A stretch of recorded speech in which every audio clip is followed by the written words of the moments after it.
Buenas noches, ingeniera. Mi nombre es Lisbeth Joana Gregorio Vargas. Hoy estaremos hablando sobre sistemas de clasificación que se clasifican en 7 periodos, que son la antigüedad clásica, el medievo, el renacimiento, el siglo XVII, periodo liniano, la época de los sistemas naturales y época de los sistemas filogenéticos. Respondiendo a la primera pregunta, hablaremos de cada época, sobre la valoración analítica, las cuales que han transcurrido el conocimiento botánico en cada época. Primero hablaremos sobre la antigüedad clásica. En esta época la botánica aplicada era conocida como una disciplina subsidiaria de la medicina o de la agronomía. Sin embargo, alcanzó la primera expresión como botánica por sus principios en la Grecia clásica, conocida como época clásica del siglo V, pasando su desarrollo durante la época del Imperio Romano, donde aparece Teofrasto, el discípulo de Aristóteles, quien desarrolló 2 obras que dan origen a la ciencia: Historia de las plantas y las causas de las plantas.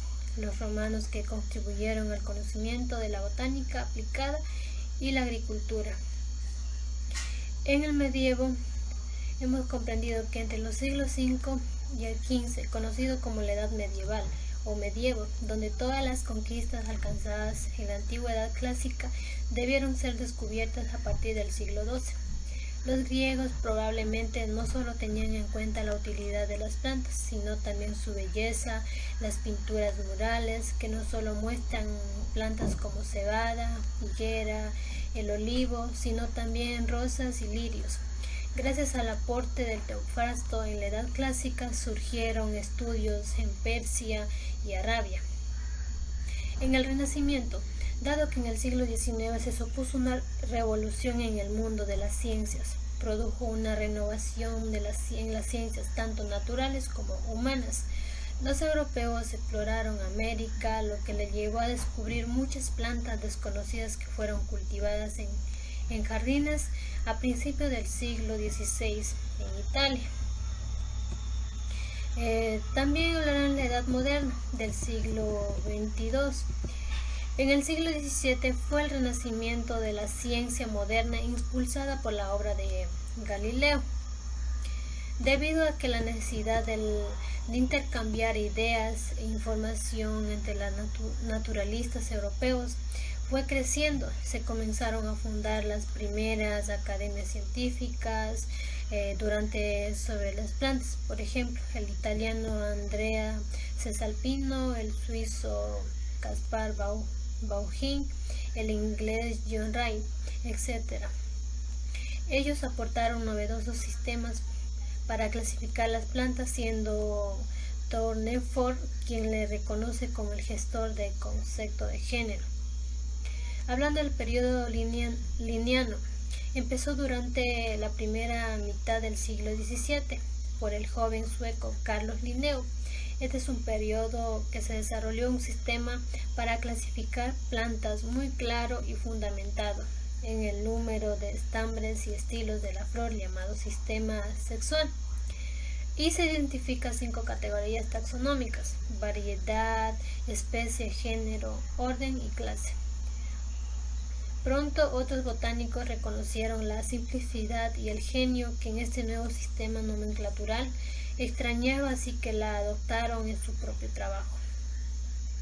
En la época de los sistemas naturales, a lo largo del siglo XIX, la teología natural ligó la creencia en el sistema natural de la inmutabilidad de las ideas divinas. Fueron varios sistemas naturales y varios también los criterios de la naturalidad propuestos a lo largo de este siglo. La época de los sistemas filogenéticos.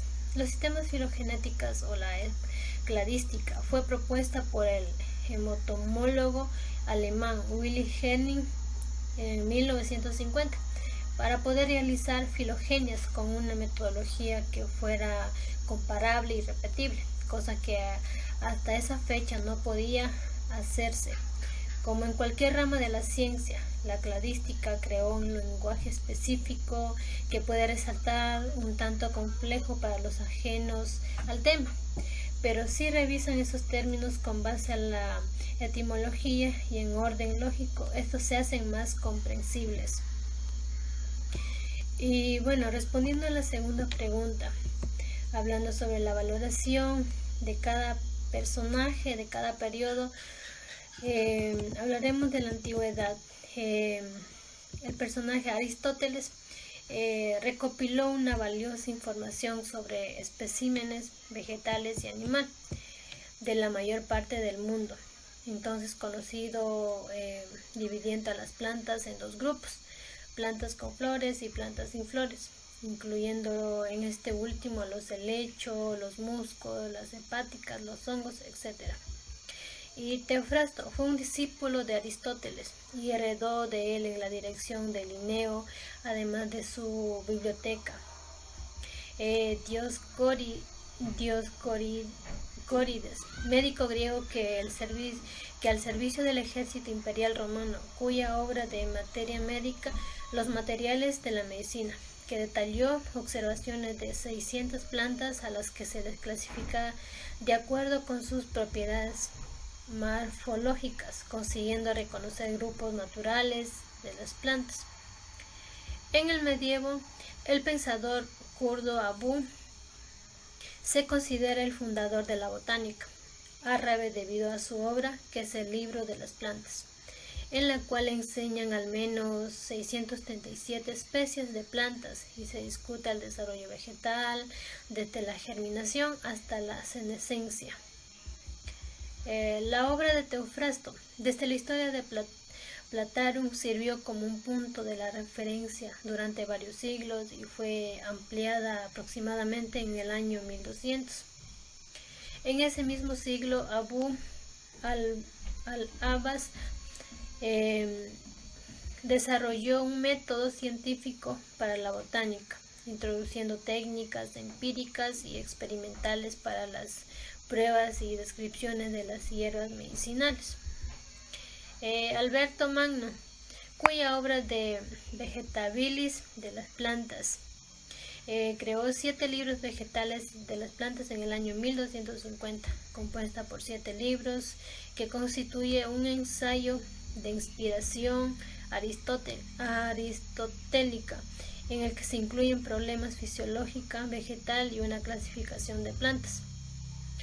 En el Renacimiento, el personaje Matías de Lovell, autor de Estirpion Adversaria, posteriormente editaba con el título de Platarum, en el que se muestra una clasificación basada en caracteres de las hojas que, a pesar de llegar a conclusiones inexactas, traza de modo muy aproximado la diferencia entre las monocotiledóneas y dicotiledóneas.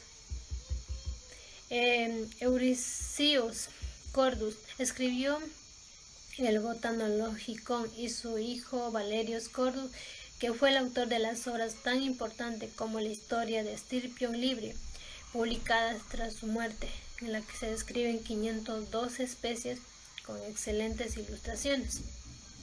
En la Edad Moderna del siglo XVII, Joachim Jungius, filósofo matemático y naturalista alemán, que fue una de las principales figuras de la ciencia del siglo XVII. Sus obras Doxocopia, que aparecieron después de su muerte gracias a sus alumnos. En el periodo linneano hablaremos de Carlos Linneo, que publicó en el año de 1935 Systema Naturae, donde un sistema sexual separada a los vegetales en 24 clases, según las características del androceo, que 23 clases de plantas con flores y una última denominada criptogamia. Linneo definió con precisión varios términos morfológicos que serían utilizados en sus obras, descripciones de cada especie o género en particular, aquellos relacionados con la morfología floral y en la morfología del fruto. En la época de los sistemas naturales, el Agustín Pirame de Candolle consideró como carácter taxonómico fundamental la complejidad del aparato vegetativo, dividiendo las plantas en vasculares y celulares. En esta clasificación incluyendo a los helechos entre las plantas vasculares endógenas o monocotiledóneas y las plantas celulares o sincotiledones, las que dividen foliares, musgos y hepáticas, y sin hojas, que son los hongos, líquenes y las algas. El autor Stefan Endlicher estableció en su Genera Plantarum una clasificación en la que las dicotiledóneas son divididas en 4 grupos: polipétalas, apétalas, aclamídeas y monopétalas.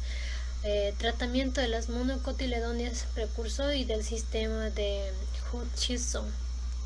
Y en la época de los sistemas filogenéticos, hablaremos del autor Charles Darwin, que en su obra de Origen de especies, donde establecieron las bases actuales de la teoría de la evolución. Darwin postuló en todas las especies de seres vivos que han evolucionado a través del tiempo a partir de un antepasado común mediante un proceso denominado selección natural. La evolución fue aceptada como un hecho por la comunidad científica y por buena parte del público en vida de Darwin, mientras que su teoría de la evolución mediante la selección natural no fue considerada como la explicación principal del proceso evolutivo hasta los años 30. El autor Euler fue un botánico alemán que modificó los sistemas formales para reflejar y mejorar las relaciones intervegetales. El reino plantar, que fue dividido por el que en especies no florales, que son las criptógamas, y en florales, que son las fanerógamas. El sistema de Eichler es el primero en donde el concepto de evolución fue aceptada y así reflejó por primera vez la filogenia.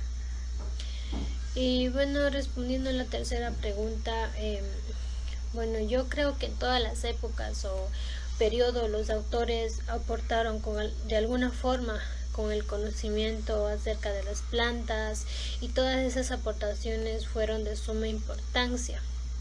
Que en el periodo Linneo fue un avance bastante interesante, ya que hasta el día de hoy seguimos usando el sistema binomial que Linneo ideó para nombrar y clasificar las plantas. Este es uno de los motivos por los que es considerado el padre de la botánica, pero me parece aún más importante su visión de la sexualidad de las plantas como un elemento que devela el orden oculto entre ellas. En cada planta, las partes sexuales, como el ovario, estambres y los pistilos, varían en tamaño, cantidad, forma y ubicación. De tal manera, su generación de un sistema terriblemente complejo fue muy difícil de desvelar a Linneo, que logró encontrar la lógica en este infinito, y eso es realmente notable. Y bueno, respondiendo a la cuarta pregunta, donde nos dice debatir sobre las principales escuelas sistemáticas: evolutiva, sistemática fenética y sistemática filogenética. Primera escuela, sistema evolutiva. Esto se basa en el uso de los 4 criterios principales para clasificar y organizar la vida. Las diferencias morfológicas o corporales, los dichos adaptivos, la riqueza de las especies, la monofilia mínima. La segunda escuela, sistemática fenética, que considera como la filogenia que puede conocerse de manera objetiva. Por lo tanto, su finalidad es de reconstruir filogenias, sino de establecer clasificaciones estables. La tercera escuela, sistema filogenética, no consideran importante la similitud porque se basa exclusivamente en la filogenia. la bifurcación evolutiva de los linajes de los seres vivos. Es el único acontecimiento importante. Y respondiendo a la cuarta pregunta, hablaremos sobre la importancia de los sistemas filogenéticos. Sistemas filogenéticos. La importancia de los estudios de los sistemas filogenéticos radica en los siguientes aspectos, como los sistemas de clasificación filogenéticas, que son una forma de comunicación de conocimiento de la diversidad biológica. Estos proveen el fundamento teórico para el estudio comparativo de la diversidad y su conservación. En el mismo sentido, las filogenias constituyen la base teórica para estudios de especialización ecológica, en biogeografía y más recientemente se han incorporado. La trascendencia en el filogeografía, por su parte, ha permitido avanzar en la descripción de las distribuciones geográficas de las especies y sus relaciones genéticas entre linajes, que son los estudios filogeográficos que han logrado una mejor comprensión de la biogeografía regional y las áreas endémicos. En conclusión, tenemos acerca de la historia, ya que hablamos de los sistemas de clasificación, es muy eminente mencionar que los antiguos griegos y los romanos reconocieron la necesidad de un sistema uniforme para nombrar a los seres vivos, que hoy llamamos especie, y que a partir de esa variable se diversa las distintas familias enmarca la taxonomía en esta clasificación. Por lo tanto, la historia de la botánica expone la narración de las ideas, investigaciones, las obras relacionadas con la descripción, clasificación, distribución y la relación de los organismos a través de los diferentes periodos históricos, empezando por la antigüedad clásica. Bueno, gracias. Esto ha sido una pequeña exposición sobre los sistemas de clasificación.